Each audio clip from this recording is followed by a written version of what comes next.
Hello welcome to Kirak ప్రోడ్ channel. Big Boss season 8. ఈ big Boss season 8 అయితే season 6 కి మించి ఫ్లాప్ అయ్యేలాగా ఉంది. అరే ఏం కంటెస్టెంట్స్ రా వీళ్ళు, అసలు వీళ్ళు ఏం చేద్దామని చెప్పి హౌస్లోకి వచ్చారు అయితే అనేది అసలు మిలియనర్ క్వశ్చన్. ఎందుకంటే ఏ ఒక్కరి దగ్గర సీరియస్ లేదు, ఏ ఒక్కరు కూడా ఒక్కరిని మించి ఒకరు ఫెయిల్ అవుతున్నారు తప్ప ఒక్కరు కూడా పర్ఫెక్ట్ కాదామని అయితే ఒక పాయింట్ మీద నిలబడదాం, ఒక పాయింట్ మీద ఆర్గ్యుమెంట్ చేద్దామని అస్సలు లేదు. ఆ సోనియాని వీళ్ళందరూ వెళ్ళి ఓదార్పు యాత్ర చేయడం ఏంటి, ఆ మణికంఠ కొంచెం బాగా ఆడినంటే అప్పుడే దాన్ని డిసప్పాయింట్ చేశాడు. యష్మి కనిపించని మరో సోనియా జస్ట్ కనబడుతుంది అందరికి తన గురించి, కానీ యష్మి కనిపించట్లేదు, తను ఎక్కడ బయటకు పడట్లేదు. అది ఇంకా అర్థం కావట్లేదు ఎవరికి. ఎప్పుడో ఈ క్లాన్ లో ఉండడం వల్ల తెలియట్లేదు, కానీ ఆమె ఇండివిజువల్ గేమ్ ఆడితే సోనియాకి మించిన నెగిటివ్ పాయింట్స్ వస్తాయి యష్మి నుంచి. అది ఇంకెవరికి అర్థం కావట్లేదు. ఇప్పుడు చెప్దాం. ఇప్పుడు యష్మి సంచాలకున్న ఉన్న టాస్క్ లో సీత అండ్ నాగమణికంట వాళ్ళు వెళ్ళి ఏది యాక్షన్ రూమ్ లోకి వెళ్ళి బిగ్ బాస్ చెప్పింది తీసుకొని రావాలి. ఓకే, ఇది బాగుంది. ఒక్కొక్కరు మన సీత అండ్ నాగమణికంట వెళ్ళి తీసుకురావడం వరకు బాగానే ఉంది. ఏది ఆ పేలాలు, కొంతమంది మర్మరాలు అంటారు, కొంతమంది పేలాలు అంటారు, మా తెలంగాణలో అయితే కొంతవరకు పేలాలు అంటారు. ఆ పేలాలను వెళ్ళి తీసుకొని రావాలి. ఎంత 250 grams తీసుకొని రావాలి. ఓకే, నాగమణికంట అండ్ సీత వెళ్ళి తీసుకొని వస్తారు. అప్పుడు నాగమణికంట ఎంత 290 grams తీసుకొస్తాడు, సీత దాదాపు 370+ grams తీసుకొస్తుంది. ఇదే యష్మి ఏం చెప్పింది డోర్ దగ్గర, ఎగ్జాక్ట్ గా తీసుకురావడం కష్టం కాబట్టి ఈ నియర్ బై ఏది ఉంటుంది కన్సిడర్ చేస్తాను అని చెప్పి యష్మినే చెప్పింది, క్లియర్ గా చెప్పింది. అప్పుడు నాగమణికంట 290 grams ఉంది కదా, దాన్ని కన్సిడర్ చేయాలి కదా. మరి ఎందుకు అంత హార్ష్ రియాలిటీగా లేదు నేను ఇద్దరిది కన్సిడర్ చేయను అంటే ఇదేం సంచాలకుగా చేయడం వరస్ట్. సరే, ఈమె కన్సిడర్ చేయకపోయినా పర్లేదు, అది చెప్పే విధానం ఎంత ఆరోగ్యంగా చెప్తుందంటే, నేను సంచాలక్, మై డిసిషన్ ఈజ్ ఫైనల్, నాకు సంబంధం లేదు, నా నిర్ణయం నా ఇష్టం, నేను ఏమైనా చెప్తా. అమ్మ యష్మి, నువ్వు జస్ట్ సంచాలక్, అదేం పర్మనెంట్ పోస్ట్ కాదు, నువ్వు క్లాన్ కూడా పర్మనెంట్ పోస్ట్ కాదు, జస్ట్ బై లక్ లో క్లాన్ లీడర్ అయ్యి ఈ రోజు హౌస్ లో బిగ్గెస్ట్ క్లాన్ గా ఎదిగి ఈ రోజు సంచాలక్ గా ఉండి నువ్వు డిసైడ్ చేసే స్టేజ్కి వచ్చిన, అది మా కర్మ. ఈ బిగ్ బాస్ ఆడే కర్మ, ఇంకా కూడా ఆ క్లాన్ ను కంటిన్యూ చేస్తున్నాడు, అది మా కర్మ. ఇంకా బిగ్ బాస్ ఇక్కడ తెలివైందంటే, శేఖర్ భాషను సంచాలకుగా నిర్ణయించుకున్నప్పుడేమో మన హౌస్ మేట్స్ కి వదిలేశాడు, సంచాలకుగా మీరే నిర్ణయించుకోవచ్చు అని. కానీ ఇక్కడ మాత్రం యష్మినే సంచాలకుగా పెట్టిండు. ఎందుకు అంటే గొడవ జరగాలని. ఎన్నా ప్లాన్ బిగ్ బాస్ తలైవా. యష్మి ఉంటుంది ఇక్కడ, కష్టంగా మెజర్మెంట్స్ విషయంలో ప్రాబ్లం అవుతుంది, అప్పుడు వీళ్ళు కష్టంగా వాయిస్ రేజ్ చేస్తారు, గొడవ అవుతుంది, కంటెంట్ వస్తుంది అనిపిస్తుంది అని ట్రై చేశాడు. కానీ బిగ్ బాస్ అనుకున్న రేంజ్ లో కంటెంట్ రాలేదు. ఇక్కడ 250 grams కి ఎగ్జాక్ట్ గా తీసుకురాలేదు. అప్పుడు నాగమణికంటే ఒక పాయింట్ రేజ్ చేశాడు, నువ్వు నియర్ బై ఏదైతే ఉందనుకున్నా అది తీసుకుందనుకున్నా నాకు కన్సిడర్ చేయాలన్నాడు. అండ్ నేనేం రోబోని కాదు, హ్యూమన్ ని, అంత ఎగ్జాక్ట్ గా ఎవరు తీసుకురాలన్నది. ఇక్కడ వరకు కూడా బాగానే ఉంది, మంచి ఫైట్ ఇచ్చాడు. అరే నాగమణికంట సూపర్ ఆడిన రాబాయ్. సరే, ఫస్ట్ సింపతి గేమ్ ట్రై చేసినా పర్లేదు, మంచిగా ఆడిన అనుకున్నా, మంచి పాయింట్ రేజ్ చేశాడు అనుకున్నా. అరే వెంటనే వెళ్ళి యష్మిని హగ్ చేసుకొని ఇట్స్ ఓకే రా, ఇట్స్ ఓకే, ఐ నో రా, దాంట్లో తప్పేం లేదు అంటాడేంది. ఇంకేం ఫైట్ చేసినట్టు నువ్వు, దాన్ని మీరు నిలబడాలి కదా. అరే ఒక పాయింట్ రేజ్ చేసినప్పుడు అది కొంచెం కన్సిడర్ చేయాలనుకున్నప్పుడు నువ్వు గట్టిగా ఫైట్ చేయాలి కదా. అంత సింపుల్ గా మీరు హగ్ చేసుకొని మీరు సారీ చెప్పుకున్నాక ఇంకా మీకోసం మేము బయట ఎట్లా మాట్లాడుకుంటాం. ఇప్పుడు ఇక్కడ యష్మిని ఎందుకు బయట అనాలి, నువ్వే సైలెంట్ గా కాంప్రమైజ్ అయిపోయినాక. ఇప్పుడు విష్ణుప్రియ వర్సెస్ సోనియా ఇష్యూ జరిగింది, వాళ్ళిద్దరి మధ్య కాన్ఫ్లిక్ట్ నడుస్తుంది హౌస్ లో. అది మేము మాట్లాడుకొని మాకు ఒక కంటెంట్ ఉంది, బిగ్ బాస్ కి ఒక కంటెంట్ ఉంది, రివ్యూర్స్ కి ఒక కంటెంట్ ఉంది, చూసి ఆడియన్స్ ఎంటర్టైన్ అవుతున్నారు, కామెంట్ సెక్షన్ లో కామెంట్స్ ఉన్నాయి, అప్పుడే కదా బిగ్ బాస్ షో హిట్ అయ్యేది. మీకు మీరే కొట్టుకోండి. సరే, కనీసం ఒక 1/2 hour, ఒక 1 hour అనే డిస్కషన్, కనీసం ఒక ఎపిసోడ్ వరకైనా మీరు డిస్కషన్ ఉండాలి కదా. అప్పుడే కదా నాగమణికంట ఫీల్ అయిన అన్యాయం జరిగిందని ఆడియన్స్ ఫీల్ అవుతారు, రిగ్రెట్ అవుతారు. అరే నాగమణికంట అంత బాగా ఆడాడు, ఆయన కూడా అతనికి ఫుడ్ రాకుండా చేసింది యష్మి అని ఫీల్ అవుతారు. అప్పుడే కదా వాళ్ళ మీద ఒక అభిప్రాయం ఏర్పడేది. మీరు ఇంత సింపుల్ గా వెళ్ళి కలిసిపోయాక ఇంకేందుకు ఇంకా మీరు ఆడ ఫైట్ చేసి, నీవు కలవడం తప్పనట్లేదు. ఆ కాన్ఫ్లిక్ట్ అనేది ఇప్పుడు నీ ఫుడ్ కోసం నువ్వు ఫైట్ చేస్తున్నావు, నీకోసం మేము చూస్తున్నాం. అలాంటప్పుడు అంత ఫాస్ట్ గా కలిసింది అంత నువ్వు ఫైట్ చేసి ఎందుకు అంటున్నా. నీ మిస్టేక్ లేదంటాడు ఏంది, వెళ్ళి ఐ నోరా అంటాడు ఏంటి, ఏమంటే ఇక్కడ మాకేం తెలియదు అంట చూసే వాళ్ళకి. ఇక్కడ యష్మి ఒక ఎక్స్ప్లెనేషన్ అయితే ఇవ్వడానికైతే ప్రయత్నించింది. ఎందుకు నేను డిసిషన్ తీసుకున్నానంటే, ఇన్ కేసు నాగమణికంట కనుక ఆ పాయింట్ ఇస్తే టై అవుతుంది, అప్పుడు బిగ్ బాస్ నన్ను కనుక డిసిషన్ తీసుకోండి మీ ఇద్దరు ఎవరొకరిని అంటే అప్పుడు నాకు అప్పుడు ఇంకా హార్డ్ అవుతుంది కాబట్టి. అండ్ 5 ఎవరు నైనిక టీంలో 5 ఉన్నారు, నిఖిల్ టీంలో 2 ఉన్నారు కాబట్టి 5 ఫుడ్ లేకుండా ఉండడం కన్నా 2 ఫుడ్ లేకుండా ఉండడం బెటర్ కాబట్టి నేను సింపుల్ గా ఆ పాయింట్ కిరాక్ సీదాకి ఇచ్చానని చెప్పేసింది. ఇది కొంతవరకు అయితే కన్విన్స్ సరే గేమ్ ఇస్ గేమ్ అయినప్పుడు కూడా ఫుడ్ అనేది ఒక ఎమోషన్ కాబట్టి కొంతవరకు అయితే యష్మి పాయింట్ ఆఫ్ వ్యూలో అది కరెక్ట్. ఎందుకంటే నిఖిల్ అండ్ మణికంఠ ఇద్దరే ఉన్నారు, ఇటు సైడ్ నైనిక టీంలో 5 ఉన్నారు కాబట్టి వాళ్ళ 5 తినకుండా ఉండడం అనేది కరెక్ట్ కాదని ఉద్దేశంతో నేను ఆ పాయింట్ ఇచ్చానని చెప్పడం కరెక్టే. ఇంత నీతి వాక్యాలు చెప్పిన వీళ్ళే అరే మళ్ళీ నెక్స్ట్ డే వెళ్ళి ఫుడ్ దొంగలిస్తున్నారు. ఇంత ఇంత మొరలు చెప్పిన వీళ్ళకి ఆ ఫుడ్ దొంగలిచ్చేటప్పుడు గుర్తుకు రాలేదా? నైనిక టీం వాళ్ళది ఫుడ్ దొంగిలించారు కదా, చికెన్ తీసుకెళ్లారు కదా, ఇంకెందుకు ఇంత మొరాలిటీ చెప్పి అలా 1 సెకండ్ గ్యాప్ లేకుండా వాళ్ళకి వాళ్ళే స్టేట్మెంట్ పాస్ చేస్తున్నారు, వాళ్ళకి వాళ్ళే మళ్ళీ స్టేట్మెంట్ రూల్ బ్రేక్ చేస్తున్నారు. ఇంత వరస్ట్ కానీ కిరాక్ సీతను మెచ్చుకోవచ్చు. ఎందుకంటే కొంతవరకు అయితే కిరాక్ సీత కాబట్టి పెద్దగా పట్టించుకోలేదు. కిరాక్ సీత ప్లేస్ లో ఇంకెవరున్నా కూడా ఇంక్లూడింగ్ సోనియా ఉంటే ఇంకొక రేంజ్ లో రచ్చ జరిగేది. కిరాక్ సీత టైంలో అంటే ఆ డోర్ తీసేటప్పుడు ఆ యాక్షన్ రూమ్కి వెళ్ళేటప్పుడు నాగమణి కంటే కొంతవరకు అయితే ఫిజికల్ గా అయ్యాడు, తనకు కొంచెం దెబ్బ కూడా తగిలింది. ఫిజికల్ గా అయినప్పుడు కూడా గేమ్ ఇస్ గేమ్ అనేది తప్ప కిరాక్ సీత ఎక్కడ కూడా నువ్వు ఫిజికల్ గా ఆడినావు, నువ్వు మేల్వి, నేను ఉమెన్ కార్డ్ అయితే తీసుకురాలేదు. బాగా ఫైట్ ఇచ్చింది, చాలా అంటే చాలా బాగా ఫైట్ ఇచ్చింది, మెచ్చుకోవచ్చు. నేనైతే నాగమణి కంట కన్నా ఎక్కువ కిరాక్ సీతనే మెచ్చుకుంటాను. ఎందుకు అంటే ఆ టమాటాలలో యాపిల్ తీసేటప్పుడు కూడా ఎక్కువ బలం ఉపయోగించాను. అంటే అప్పటికి కిరాక్ సీత రీచ్ అయింది, దానికి ట్రై చేస్తున్నప్పుడు కూడా తనని కొంచెం సైడ్ కి జరిపి మరి అతను తీసుకోవడం అనేది కొందరికి నాకైతే ఫిజికల్ అని అనిపించింది. అందరికీ అనిపిస్తుంది నాకు తెలియదు. బట్ కిరాక్ సీత అది ఫిజికల్ గా తీసుకోకుండా గేమ్ స్పోర్టివ్ గా తీసుకొని చాలా అంటే చాలా బాగా ఆడింది. హ్యాట్స్ ఆఫ్ టు కిరాక్ సీత, బాగా ఆడింది. ఇక్కడ వరకు బాగానే ఉంది. అండ్ నెక్స్ట్ యష్మి అయితే అంతే అరగంట్ గా నేను సంచాలకు మై డిసిషన్ ఇస్ ఫైనల్, అది నా ఇష్టం అని చెప్పి నాగమణి కంటకు అన్యాయం అయితే ఖచ్చితంగా చేసింది. ఒకవేళ నాగమణి కంట కనుక ఆ పాయింట్ ఇచ్చుంటే కిరాక్ సీతకి 3 పాయింట్లు, నాగమణి కంటకు 3 పాయింట్స్ ఉంటాయి కాబట్టి అప్పుడు టై అవుతుంది. బిగ్ బాస్ ఇంకొక టాస్క్ అని ఇవ్వచ్చు, లేకపోతే అదే దాన్ని మళ్ళీ కంటిన్యూ చేసి ఇంకొకటి ఏదైనా ఐటమ్ తీసుకురండి అని చెప్పి ఇంకొక పాయింట్ ఇవ్వచ్చు, లేకపోతే యష్మిన్ అయినా ఏదో ఒక డిసిషన్ తీసుకోవచ్చు. కానీ ఆయన ఫుడ్ కోసం ఆయన లైట్ తీసుకున్నాడు. ఎవరు? నాగమణి కంట. మనం ఏం చేస్తాం? ఆ ఫైట్ దాని గురించి వాయిస్ రేజ్ చేశాడు, సింపుల్ గా వదిలేశాడు. సో ఇంకా మనం ఏం చేస్తాం? అదే ఇప్పుడు ఇలా చేయడం వల్లే సీజన్ 6 లో ఇలా జరిగింది. పాయింట్ రేజ్ చేసి మళ్ళీ అందరు సకుటుంబ సపరివార సమేతంగా కలిసిపోవడం వల్లనే ఆ సీజన్ ఎత్తిపోయింది.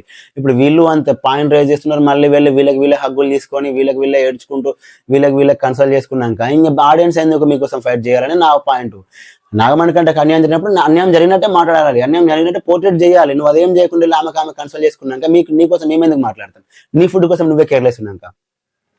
ఇది అయిపోయినాక కిరాక్ సీత బాధపడుతూ బిగ్ బాస్ వాళ్ళకు కూడా ఫుడ్ ఇవ్వండి అని చెప్పి ఏడ్చింది. అక్కడ వరకు కూడా బాగుంది. సోనియా ఆ బెడ్రూమ్ లో ఏడ్చేసరికి అబ్బాయి వెళ్ళి హగ్ చేసుకొని ఓదార్పు యాత్ర, పృథ్వీ వెళ్ళి హగ్ చేసుకొని ఓదార్పు యాత్ర, నిఖిల్ వెళ్ళి హగ్ చేసుకొని ఓదార్పు యాత్ర. ఏమిరా రే బిగ్ బాస్, ఇది ఓదార్పు యాత్రనా లేకపోతే బిగ్ బాస్ షోనారా? ఏందిరా ఇది? మాకు అర్థం కాదు. నువ్వేనా ఎందుకురా స్వామి అంత దారుణంగా చూపిస్తాను? మాకు కొంచెం షార్ట్ అండ్ వీడియో కట్ చేయొచ్చు కదా. మంచి కంటెంట్ అంతా లైవ్ లో ఉంచుతున్నావు, ఎపిసోడ్ అవన్నీ లేపేస్తున్నావు, ఏదో సొల్లు టెలికాస్ట్ చేస్తున్నావు. ఏమిరా బిగ్ బాస్ ఎడిటర్, నీకు దండం రా స్వామి. ఏమిరా అది? ఏం చూపించాలనుకుంటున్నావు అసలు నువ్వు? అబ్బాయి చెప్పిన ఫుల్ పాయింట్ నాకు నీ గురించి ఇప్పుడు నేను ఒక పాయింట్ చెప్పాలనుకుంటున్నా అని చెప్పలేప అతని వాయిస్ కట్ చేసిన హగ్ చేసుకొని చెప్పేటప్పుడు ఒకరిని మించోవాడు ఒకరి తర్వాత వాడు వచ్చి హగ్ చేసుకుని వాడు సొల్లు చెప్పడం అది వినడం ఇది బాగుందిరా. ఈ మరి ఇన్ని కోట్లు ఖర్చు పెట్టి చెప్పింది పెట్టి చేసేది ఇది చూపించి నీకెనారా మాకు స్వామి? సరే ఇది ఇక్కడ వరకు అయిపోయింది. ఆ సోనియా ఏంటి అంటే ఇన్నాళ్ళు కలిసి ఉన్నాం కాబట్టి వాళ్ళు తినకపోతే మేము తింటే మాత్రం బాధ అనిపిస్తుంది అని చెప్పి అన్నది. ఇప్పుడు ఈమె సోనియా కిరాక్ సీతకి ఏమన్నా నామినేట్ చేసింది, నువ్వు గేమ్ లాగా తీసుకోవట్లేదు, పర్సనల్ గా తీసుకుంటున్నావు, ఎమోషనల్ అయిపోతున్నావు అని చెప్పింది. మరి ఇప్పుడు ఈమె గేమ్ లాగా తీసుకోవాలి కదా. నిఖిల్ మీ అక్కడ తినట్లేదు అని చెప్పి ఈమె ఎందుకు ఎమోషనల్ గా అవుతుంది అంటే ఈమెను కూడా ఎమోషనల్ గా తీసుకున్నట్టే కదా, పర్సనల్ గా తీసుకున్నట్టే కదా. దీనికి చెప్పే రీజన్ ఏంటంటే ఫుడ్ విషయంగా ఇట్స్ ఎమోషన్ అంటే వాట్ ఎవర్, అది గేమ్ ఇస్ గేమ్ అని అన్నట్టే కదా. సరే ఆమె ఏదో కవర్ డ్రైవ్ ట్రై చేసింది, అది ఫెయిల్ అయిపోయింది అనుకోవచ్చు. ఇక్కడ నిఖిల్ వర్సెస్ సోనియా కొంతవరకు అయితే ఒక కాన్వర్సేషన్ జరిగింది. ఏంటంటే సోనియా ఏమంటుందంటే నువ్వే లూజర్వి, నువ్వు ఫైట్ చేయట్లేదు, నువ్వు స్ట్రాంగ్ కాదు, నేను స్ట్రాంగ్ వాళ్ళతో ఉండాలనుకోవట్లేదు, నేను లూజర్తో ఉండాలనుకోవట్లేదు, సో నేను నీతో ఫ్రెండ్షిప్ చేయదలుచుకోలేదు అన్నప్పుడు నిఖిల్ ఏమన్నాడంటే ఓకే నేను లూజర్నో కాదో నాకు తెలుసు కాబట్టి నువ్వు నీకు అంత అనిపిస్తే కనుక నువ్వు నాతో మాట్లాడకని చెప్తారు. దానికి ఇట్స్ ఓకే అని చెప్పి సోనియా వెళ్ళిపోతుంది. వాళ్ళిద్దరి మధ్య ఏదో పెద్ద హీరోయిన్ లాగా వీళ్ళిద్దరి మధ్య పెద్ద క్లాష్ వచ్చినట్టు వీళ్ళిద్దరు మాట్లాడకుండా ఉంటున్నారు. ఏందో అది యాక్చువల్గా నిఖిల్ అయితే డల్ అయ్యాడు అయితే గ్యారంటీ, కానీ నిఖిల్ డల్ అయ్యాడు. కానీ ఆ నిఖిల్ డల్ అనికి రీజనే సోనియా. ఎప్పుడైతే తను వచ్చి హౌస్ లోకి వచ్చినప్పుడు స్టార్టింగ్ ఎపిసోడ్ లోనే నువ్వు గ్రిప్ గేమ్ ఆడడానికి ట్రై చేస్తున్నావు అన్నప్పటి నుంచే తను డల్ అయిపోయాడు. అయితే దీని వరకు అయితే కొంతవరకు క్లారిటీ ఇచ్చే ప్రయత్నం చేశాడు. నిఖిల్ ఏం చెప్తున్నాడు అంటే బేబక్కతో నేను బాగున్నాను, తన అంత ఏజ్ కాబట్టి నేను తను బాగున్నాను, కానీ తను వెళ్ళేటప్పుడు నన్ను రోడ్డు మీద పెట్టెళ్ళింది. నేను అంతా చేసి నన్ను రోడ్డు మీద పెట్టేసరికి నేను ఎమోషనల్గా చాలా డల్ అయిపోయాను. నేను ఇంత చేసి కూడా నన్ను ఇంత కిందకి డౌన్ చేసరికి నేను డల్ అయిపోయాను. అప్పటి నుంచి నేను ఎవరిని ఏమనలేకపోతున్నాను అని అయితే చెప్పాడు. అది కూడా రీజన్ అయి ఉండొచ్చు, కానీ నిఖిల్ నుంచి ఇంత వరస్ట్ గేమ్ ఎక్స్పెక్ట్ చేయలేదు. అరే అదేంటి కిరాక్ సీతకును నాగమణికంట టాస్క్ లో అప్పుడు నాగమణికంట నేను ఓడిపోమని చెప్తాడేంటి? అరే వాళ్ళ 5 ఉన్నారు, మనం ఇద్దరే ఉన్నాం, వాళ్ళు ఫుడ్తో ఉండకపోవడం కరెక్ట్ కాదు, నువ్వు వాంటెళ్ళి ఓడిపో అని చెప్తాడేంటి నిఖిల్? ఇదే మాట. నువ్వు ట్రై చేయాలి కదా, ఎఫర్ట్స్ ఇవ్వాలి కదా. ఇక్కడ నాగమణికంట నచ్చాడు, ఎందుకంటే నేను ఓడిపోని కావాలనుకోని నేను నామినేషన్లో నన్ను నేను ప్రూవ్ చేసుకోవాలనుకుంటున్నా, ఖచ్చితంగా నేను గేమ్ ఆడతాను, నేను నా 100% నా ఎఫర్ట్ ఇస్తానని ఇచ్చాడు కూడా. అది కదా గేమ్ స్పిరిట్. వాంటెళ్ళి ఓడిపోయినాక ఇంకా అక్కడికి వెళ్ళడం ఎందుకు? ఓకే ఫుడ్ కాదనట్లేదు, కానీ అక్కడ వాంటెడ్ వెళ్ళి నీకు ఆడాలి కదా, నువ్వు ఎఫర్ట్ ఇవ్వకుండా హౌస్ లో నీకు ఎందుకు వెళ్ళావు? మరి బయటికి వెళ్ళా సామి, బిగ్ బాస్ అయినా బయటకు పంపించు నిఖిల్ని. ఏమైనా నేను అక్కడికి వెళ్ళాను, నేను దొంగతనం చేయనప్పుడు అక్కడ నాగమణికంట ఫుడ్ కూడా కేర్ చేయాలి కదా. నేను దొంగతనం చేయలేనురా, నా వల్ల కాదురా, నువ్వు వెళ్ళి చేసుకో అంటే మరి అతనికి ఆకలి అవుతుంది కదా, నాగమణికంటకి అతనికి సపోర్ట్ ఇవ్వాలి కదా. నువ్వు ఇలాగ ఉంటే ఎలా రాను, మరి నాకు ఆకలి అవుతుంది, నాకు సపోర్ట్ ఇవ్వు, నేను కూడా వస్తా అంటాడు. నువ్వు వెళ్ళి ఏడాది కూడా చేసుకో దొంగతనం అని చెప్పి నిఖిల్ అంటే లేదు, నేను ఒక్కరి నా వల్ల కాదు, వాళ్ళు అంతమంది ఉండరు, నువ్వు నాకు సపోర్ట్ ఇస్తే నేను ఏదో పల్పియారంజో ఏదో ఒకటి తీసుకుంటా అంటున్నాడు కదా. ఇంత జరిగినాక కూడా యాజ్ ఎ క్లాన్ చీఫ్ గా నువ్వు నాగమణికంటకు సపోర్ట్ ఇవ్వాలి, నువ్వు అది ఇవ్వట్లేదు, మినిమం ఎఫర్ట్ ఇవ్వట్లేదు. అది తప్పు, ఖచ్చితంగా నిఖిల్ తప్పు. గేమ్ లాగా ఆడాలి. నిఖిల్ ఏం చేస్తున్నాడు అంటే హౌస్ లో ఎవరికి కంటవ్వకూడదు, అందరిని ఓదార్స్తున్నాడు, అందరు కొంచెం కన్సల్ట్ చేపిస్తున్నాడు. ఎందుకు అంతనే నా ఉద్దేశం, అసలు అవసరమే లేదు. నిఖిల్ టోటల్ గా గేమ్ ఫెడ్ అవుట్ అయిపోయింది. ఆయనకి ఏదో బయట ఫ్యాన్ బేస్ ఉండడం వల్ల సర్వైవ్ అవుతారు కావచ్చు, కానీ ఒకవేళ అతని ప్లేస్ లో ఇంకా వేరే ఎవరైనా ఉంటే ఆయన ఖచ్చితంగా ఎలిమెంట్ అయిపోతాడు. అంత వరస్ట్ గేమ్ ఆడుతున్నాడు. చెప్పడం మర్చిపోయాను, ఆ మేజ్ నిమ్మకాయల టాస్క్ కూడా కొంచెం వరకు చెప్పుకోవాలి. ఫస్ట్ టాస్క్ మేజ్ అండి. ఏంటంటే ఒక మేజ్ ఉంటుంది, అదే మన చిన్నప్పుడు సండే బుక్ లో ఒక పిల్లి కానీ కుక్కని కానీ చూపించి దారి చూపించండి అని చెప్పి బయటకు తీసుకొస్తారు కదండి. అట్లా ఒక మేజ్ ఉంటుంది, ఆ మేజ్ మధ్యలో 3 నిమ్మకాయలు ఉంటాయి. ఆ 3 నిమ్మకాయలను 1 by 1 బయటకు తీసుకొని రావాలి. కాకపోతే ఇక్కడ ఏంటంటే ఆ మేజ్ కి తాడ్స్ ఉంటాయి, ఆ తాడు ద్వారా మాత్రమే ఆ నిమ్మకాయని బయటకు తీసుకురావాలి. దీనికి సంబంధించి నైనిక టీం నుంచి కిరాక్ సీత అండ్ నబిల్, నిఖిల్ టీం నుంచి వాళ్ళకి ఆప్షన్ లేదు కాబట్టి నిఖిల్ అండ్ నాగమణికంట, యష్మి టీం నుంచి అభయ్ అండ్ పృథ్వీ వచ్చాడు. ఇందులో రూల్ ఏంటంటే ఆ 3 నిమ్మకాయలు బయటకు వచ్చేంత వరకు ఆ మేజ్ని పైకి ఎత్తుకొని తాడు ద్వారా బయటకు తీసుకురావాలి. ఆ 3 నిమ్మకాయలు బయటకు వచ్చేంత వరకు ఆ మేజ్ కింద పెట్టకూడదు, ఇది రూల్.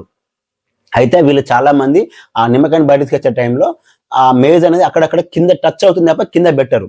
అయితే ఇక్కడ ఆదిత్యం అదే నైనిక టీం వల్ల ఆర్గ్యుమెంట్ ఏంటంటే అది కింద టచ్ అయింది, దాన్ని మీరు కన్సిడర్ చేయకూడదు అని చెప్పి శేఖర్ భాష దీనికి సంచాలకుడు. సో శేఖర్ భాషని అంటారు. అప్పుడు శేఖర్ భాష ఆ గేమ్ రూల్ బుక్ తీసుకొచ్చి చదువుతాడు. అందులో ఏమని ఉంటుంది అంటే మేజ్ కింద పెట్టకూడదు, 3 నిమ్మకాయలు బయటకు వచ్చేంత వరకు మేజ్ని కింద పెట్టకూడదు అని ఉంది తప్ప టచ్ అవ్వకూడదు అని ఎక్కడా లేదు. సో నేను ఆ టచ్ అనేది కన్సిడర్ చేయను, అట్లా ఎవరు కింద పెట్టలేదు కాబట్టి అబ్బాయి వాళ్ళకి విన్నింగ్ ఇస్తాడు. కాకపోతే ఏంటంటే ఎక్కువ శాతం టచ్ అయింది నిఖిల్ అండ్ మణికంఠ వాళ్ళకి కింద ఎక్కువ శాతం టచ్ అవుతుంది. ఇక నా పాయింట్ ఏంటంటే ఆదిత్య ఓం అండ్ సీత నైనిక టచ్ అయింది అని చెప్పి చాలా సార్లు పాయింట్ రేజ్ చేస్తారు.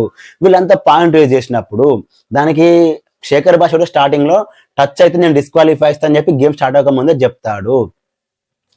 కాకపోతే మళ్ళీ రూల్ బుక్ చదివి కింద పెడితేనే అని చెప్పి ఆ రూల్ బుక్ లో చదివి చెప్తాడు. వెంటనే వీళ్ళు కన్విన్స్ అయిపోతారు, ఎక్కడ కూడా టచ్ అయితే లేదు, కింద పెడితేనే ఉంది కాబట్టి నాకు టచ్ అయిందని కన్సిడర్ చేయను, వాళ్ళు ఓన్లీ టచ్ చేశారు కాబట్టి నేను కన్సిడర్ చేయను, కింద పెట్టలేదు ఎక్కడ అని చెప్పిన వెంటనే కిరాక్ సీత నైనిక ఆదిత్యం అందరు సైలెంట్ అయిపోతారు. అరే మీకు ప్యాంట్ ఉంది కదా, మీరు ఫైట్ చేయాలి కదా, టచ్ అయితే అని చెప్పి నువ్వు ముందు చెప్పిన గేమ్ స్టార్ట్ అయ్యే ముందు టచ్ అయితే కనుక నేను డిస్క్వాలిఫై చేస్తాను, నువ్వు సంచాలక నువ్వు నీ డిసిషన్ నువ్వు చేంజ్ చేసుకుంటున్నావు, ఇది రాంగ్ అని చెప్పి మీరు శేఖర్ భాషను క్వశ్చన్ చేయాలి కదా. అరే ఇంత నెగ్లెక్ట్ చేస్తున్నారు ఏందా సామి మీరు, అసలు ఏమి రాక బిగ్ బాస్ ఈ కంటెస్టెంట్స్ ఇంక నీకు ఎక్కడి నుంచి కంటెంట్ వస్తుంది? ఆ కంటెంట్ రావాల్సిన టైంలో వీళ్ళు ఫైట్ చేయాలి కదా. ఒక్క మాట రూల్ బుక్ లో కింద పెడితేనే ఉంది కాబట్టి టచ్ అయింది కన్సిడర్ చేయను అని చెప్పేసరికి సీత సైలెంట్ గా ఉంది, నాగమణికంట అనే వాళ్ళు ఆదిత్యం సైలెంట్ గా ఉన్నాయి, నైనిక సైలెంట్ ఉంది. ఇంకెందుకు అది? మీరు ఫైట్ చేయాలి కదా. మీరు స్టార్టింగ్ ఏం చెప్పారన్నా టచ్ అయితే నేను డిస్క్వాలిఫై చేస్తా అన్నారు కదా, మరి మీరు చెప్పిన మాట కదా అదే సంచాలకుగా, మీరు ఆ మాట మీద నిలబడాలి అని చెప్పాలి కదా. ఇప్పుడు యష్మిని ఏమన్నది ఎగ్జాక్ట్ గా మెజర్మెంట్స్ ఎవరు తీసుకురాలేరు కాబట్టి నియర్ బై ఎవరుంటే వాళ్ళని నేను కన్సిడర్ చేస్తా అంది. At the same time Nagamanikanta అదే రేజ్ చేశాడు, నువ్వేమన్నావు నియర్ బై ఏది ఉంటే అది కన్సిడర్ చేస్తున్నా, కన్సిడర్ చేయమన్నాడు. యాజ్ ఎ సంచాలక నువ్వు చెప్పిన డిసిషన్ కదా అన్నాడు.